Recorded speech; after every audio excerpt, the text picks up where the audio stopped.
Hey everyone, welcome to Logan's Mosh Pit. Glad to have you here. Do me a favor and please subscribe if you haven't already. I know what you need, some more rock and read. Today we'll read chapter 34 of It's So Easy and Otherwise by Duff McKagan. Without further ado, let's check out chapter 34. Back in LA, I called everyone in my family and said pretty much the same thing to each one. Look, I've been on the road, and you can't be certain what I'm doing. I'll sit around and talk with you, but not like that. I assured them I was going to try to get better. We kicked off the South American leg of the tour in Venezuela with an open-air show on November 25th in Caracas. The band left the next day for Colombia on the MGM 727.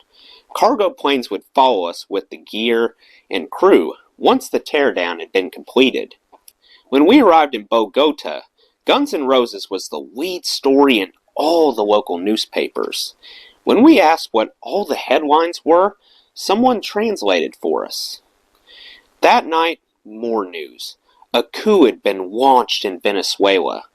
An Air Force pilot named Luis Reyes and his co-conspirators were able to wrest control of most of the country's air bases by the morning of November 27th. Our cargo planes were grounded. McBob and the rest of the crew were stuck. The next morning, a bomb went off near our Bogota hotel. Then, Pablo Escobar told the press that we were his friends and that he was supplying us with a bunch of coke. He was already in hiding then as a result of American pressure. We never met him, and I guess he was just sticking it to the U.S. government, using us to have some fun. I was already annoyed at the political questions fired at us at press conferences. Just because we sold some records didn't mean people should suddenly care what I thought about Bill Clinton or Boris Yeltsin. Now we had become inadvertent political pawns in a grand international game. Great. At some point that next day, I went to leave my hotel room. Outside my room stood a weapon-toting soldier. He motioned me back inside. We were under house arrest. Oh. I didn't know what to do. I spent the day stewing. What are we going to do now? At least there was booze. That evening, there was a knock at my door. I opened it. The hallway was dark. The soldier was gone. Instead, there was a guy in a suit, also carrying a weapon. "Yayo," he said. I had learned this was slang for coke in South America. "Yayo?" I slammed the door and locked it. I'm being set up. I just know it. I picked up the hotel phone. Who did I know who could help? Who could call somebody? I didn't want to scare my mom. Then it hit me. My dad. He had been a fireman. He must know people at City Hall in Seattle. I dialed my dad. It went through. "Dad, I don't know who else to call," I said. "It's all gone terribly wrong. I'm in a hotel room in Bogota with an armed guard out front. I don't know if they're going to let us out. I don't know if they're going to let us play the show. If our planes even get here. And I don't know what'll happen if we don't play the show. I'm really worried. Is there anyone you can call?" I have no idea what my dad did. But the U.S. consul soon showed up on the scene. The atmosphere lightened. The armed guards disappeared. Eventually, our planes were allowed out of Caracas after the coup in Venezuela sputtered. The crew arrived and began to feverishly set up for a delayed Bogota show. Then, after a huge rainfall, pooled water on the roof collapsed the stage. The crew started over with what was left. The day of the rescheduled show arrived. It rained and rained. It continued to rain during the show. Then, as Axel played the opening chords of November Rain, the sun broke through the clouds. Everyone in the audience crossed themselves. After the song, the rain began again. This was shaping up to be some tour leg. We had a guy who flew ahead of us and greased customs agents' palms.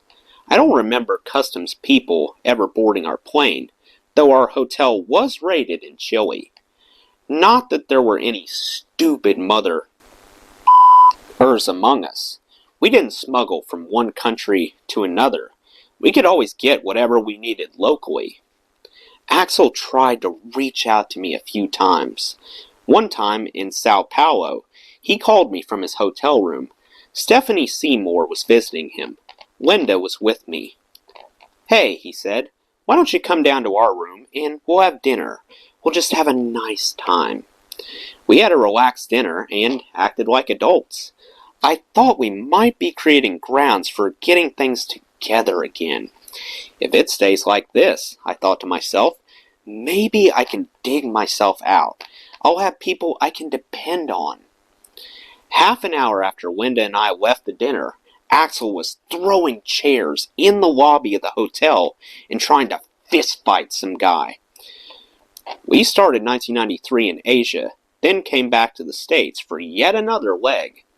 I was using so much coke by this point that I needed more and more things to counteract it when it was time to take the edge off a coke high.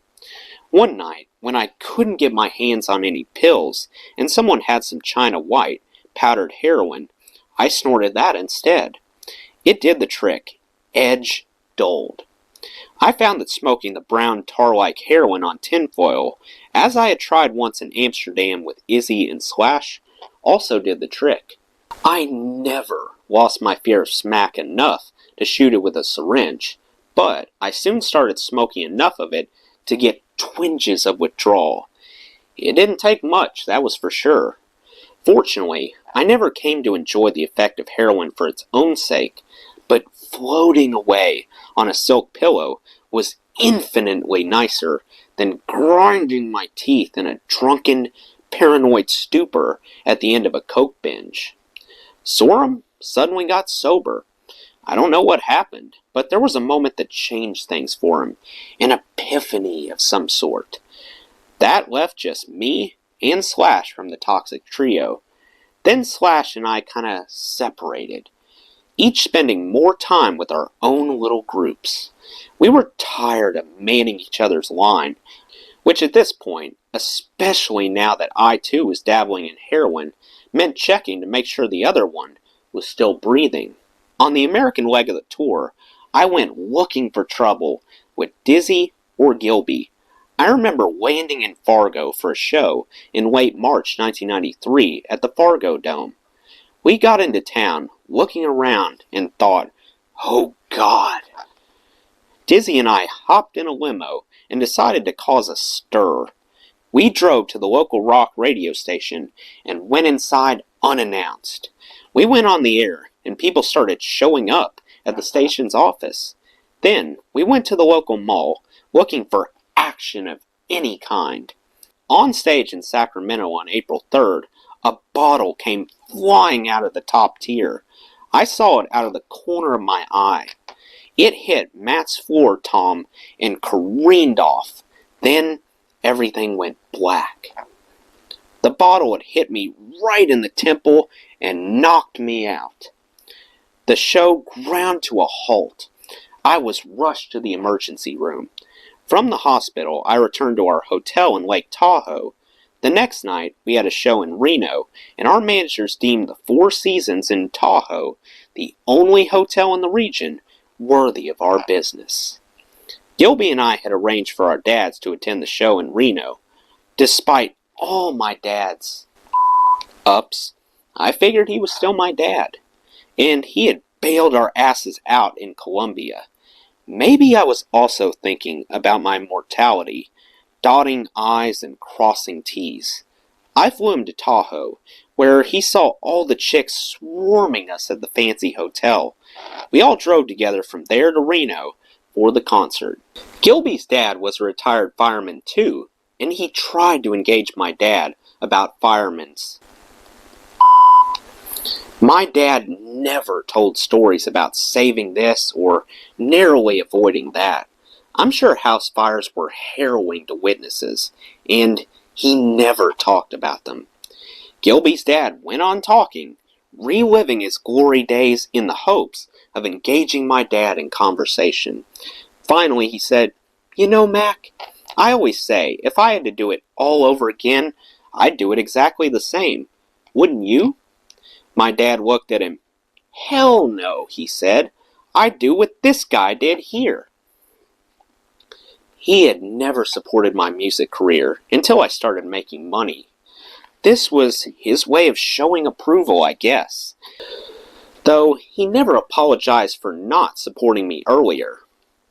At a gig in Mexico City later that April, we called a band meeting. Slash, Gilby, and Matt agreed we had to confront Axel about the lateness. Somebody had to start the conversation. "Listen," I said to Axel when everyone was assembled. "We're drinking ourselves into oblivion, waiting 3 hours, listening to our fans chant, 'Bull!' We've been working hard to keep this thing together." I paused and looked around for support. The other guys looked away and shrank down in their seats a little. That was it. Later at the show itself, I was too up, and I knew it. I could hear myself babbling incoherently backstage, the guttural sounds spilling from my mouth between gulps of vodka and cranberry, barely resembling words. Then we took the stage. I finally stumbled across the line I had always held sacred. I found myself falling behind. "Stay in the pocket. Stay in the pocket. Just play. You can always play. Always. Just stay with Matt." I tried to hold it together. I stared at Sorum banging the drums and tried to stay with him, concentrating. He exaggerated his strokes to help me. He nodded. His shoulders rose with the beat. "Come on, man." Still not getting the fingers on my left hand to the right spots in time. Still not moving the pick fast enough. "Pick it up. Pick me up." We had hidden rooms below the stage, so I staggered into one at the first chance to get more coke to sober up. Not happening. I could barely bend over to snort without tipping over. I righted myself. No time. Back out on stage. Struggling to stay in sync with Sorum. "Pick it up. Can't quite. Come on, you."